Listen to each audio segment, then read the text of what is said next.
Welcome to simple recipes by Suvarna. చూస్తున్నారు కదా, ఈరోజు హోలీ స్పెషల్ చేసుకుందాం. ఇప్పుడు సమ్మర్ స్టార్ట్ అవుతుంది కదా, కొంచెం బాడీ కూల్గా ఉంటానికని ఇలాంటి రెసిపీస్ చేసుకుంటారండి. హోలీ తర్వాత అంతా వేడే కదా, అందుకని ఇలాంటి రెసిపీస్ నార్త్ ఇండియాలో చేసుకుంటారు హోలీ పండుగ అప్పుడు. చూడండి, బాగుంది కదా, చూస్తానికి యమ్మీగా ఉంది కదా. మీరు కూడా ఒకసారి ఇలా ట్రై చేసుకోండి, చాలా టేస్టీగా ఉంటుంది. ఇప్పుడు ఇది ఎలా చేయాలో చూద్దాం. ఇక్కడ కొత్తిమీర తీసుకోవాలి, కాడలతో సహా ఉంటే బాగుంటుందండి కొత్తిమీర. ఇప్పుడు దీనిలో మనం టేస్ట్ తగ్గట్టు పచ్చిమిర్చి యాడ్ చేసుకోవాలి. అలాగే అల్లం వెల్లుల్లి పేస్ట్ వేసాను నేను, అల్లం ఇంకా వెల్లుల్లి కూడా వేసుకోవచ్చు.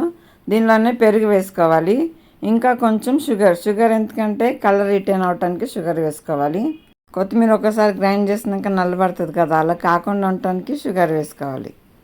అలాగే 2 పచ్చిమిర్చి కూడా వేసానండి, ఇది గ్రైండ్ చేసుకోవాలి. ఈ గ్రైండ్ చేసుకున్న పేస్ట్ ఒక బౌల్లో తీసుకోవాలి. ఇదిగోండి, ఇలా తీసుకోవాలండి. కలర్ బాగుంది కదా, సూపర్గా వచ్చింది కలర్. ఇప్పుడు దీనిలో చింతపండు రసం యాడ్ చేసుకోవాలి. మీ పులుపు తగ్గట్టు వేసుకోండి అండి చింతపండు రసము. ఈ పుల్లగా కారంగా ఉంటుంది, పానీపూరి వాటర్ ఎలా ఉంటుందో అలా ఉంటుంది.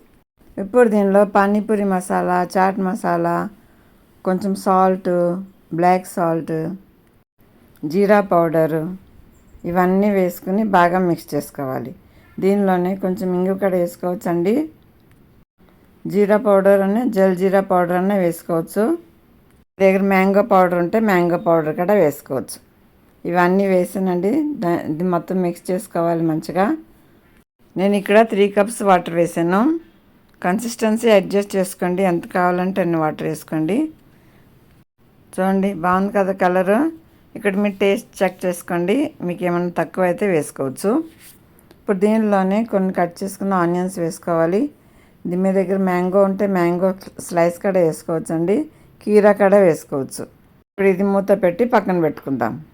ఇక్కడ నానబెట్టిన పెసరపప్పు తీసుకున్నాను, దానిలో 2 పచ్చిమిర్చి, అల్లం వెల్లుల్లి పేస్ట్ వేసాను. మీ దగ్గర అల్లం ఉంటే అల్లం వేసుకోండి, అలాగే జీలకర్ర కూడా వేసాను.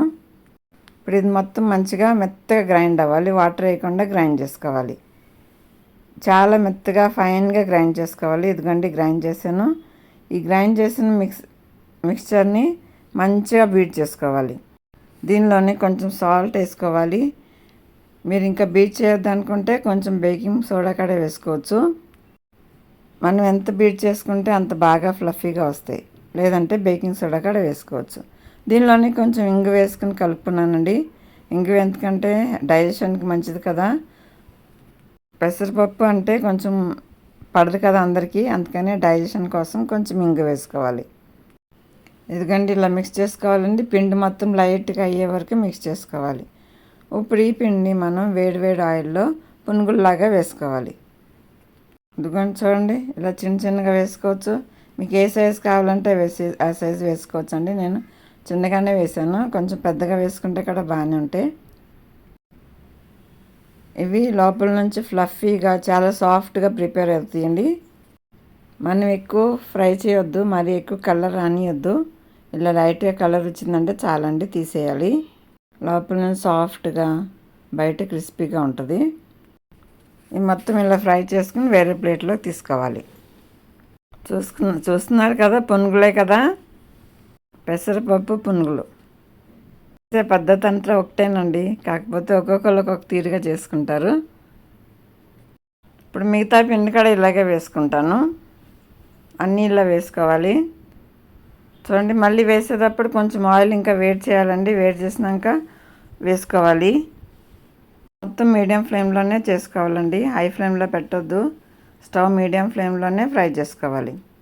మనకి పిండి ఫ్లఫీగా ఉంటేనే తొందరగా పైకి వస్తాయండి అవి ఆయిల్లో నుంచి, లేదంటే కింద అంటుకుపోతుంది. ఇదిగోండి చూడండి, అన్నీ ప్రిపేర్ అయిపోయినాయండి. ఇప్పుడు వేడిగా ఉన్నాయి, మనం ప్రిపేర్ చేసుకున్న వాటర్లో వేసుకోవాలి. చూస్తున్నారు కదా ఎంత సాఫ్ట్గా వచ్చినాయి, లోపల గుల్లగా రావాలి. ఇలా వస్తేనే వాటర్ మొత్తం పీల్చుకుంటుంది. మనం చేసుకున్న పునుగులకి వాటర్ మొత్తం పడతాయి. దీనిలో కొంచెం ఇంగు వేసానండి, ఇంగు వేసుకుని దీనిలో వాటర్లో వేసేసుకుని మూత పెట్టి 10 to 15 minutes పక్కన పెట్టుకోవాలి. ఈలోపు ఈ పునుగులు వాటర్ అబ్జర్వ్ చేసుకుంటుంది. ఇంకా సైజులో కూడా కొంచెం డబల్ అవుతాయి. మీరు హోలీ పండుగ ఎలా జరుపుకుంటారో కామెంట్ సెక్షన్లో కామెంట్ చేయండి. ఇప్పుడు దీనిలో కొంచెం కారం చల్లుతున్నానండి, కొంచెం అట్రాక్టివ్గా ఉంటుందని. ఇప్పుడు మూత పెట్టి 10 to 15 మినిట్స్ రెస్ట్ ఇద్దాం. ఇదిగోండి రెడీ అయిపోయినాయండి. బౌల్లో తీసుకున్నాను. చాలా ఫ్లఫీగా, మంచిగా, కారంగా, పుల్లగా, చాలా టేస్టీగా ఉంటుంది. పానీపూరి అంటే ఇష్టపడే వాళ్ళకి ఇది చాలా బాగుంటుందండి. పుల్లగా, కారంగా, చాలా టేస్టీగా ఉంటుంది. నచ్చిందా మీకు? నచ్చితే లైక్ చేయండి, షేర్ చేయండి, కామెంట్ చేయండి. Thank you for watching. Please subscribe.